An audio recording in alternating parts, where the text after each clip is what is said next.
Sandra had always dreamed of owning a house in the countryside. When the chance came to buy a large Victorian-era home at an unbelievably low price, she didn't hesitate. The realtor's overly enthusiastic demeanor and hurried answers to her questions barely registered in her excitement. The house was old, but charming. It had tall windows, ornate woodwork, and a slightly musty scent that Sandra attributed to years of neglect.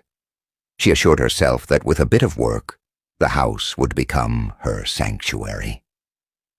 That first evening, she unpacked a few boxes, brewed some tea, and settled into the living room.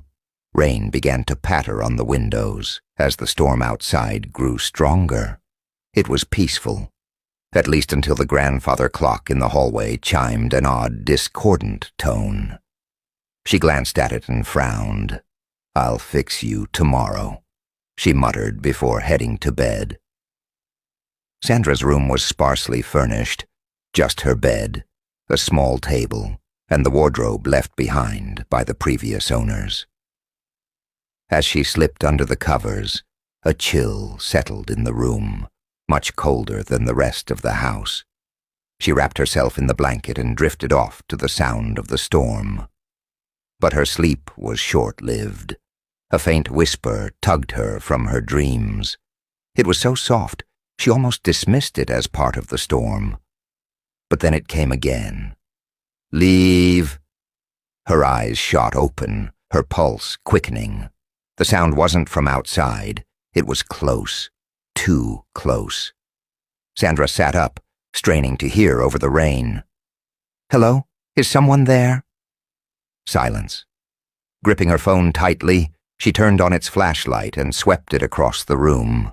The beam fell on the wardrobe, its doors slightly ajar. She hadn't opened it. Her throat tightened. Sandra approached the wardrobe cautiously, every floorboard creaking under her weight. She yanked the doors open. Nothing. Just a few moth-eaten clothes left behind. She let out a nervous laugh. "Get a grip, Sandra," she whispered to herself, shutting the doors firmly. But as she turned back to her bed, she froze. Scratched into the wall above her headboard was a single word, jagged and uneven: "Leave." Her blood turned to ice. She hadn't heard anyone. She hadn't seen anyone. Her fingers trembled as she dialed her best friend, Kara. "Kara, you need to come over. Something's not right here." Kara arrived an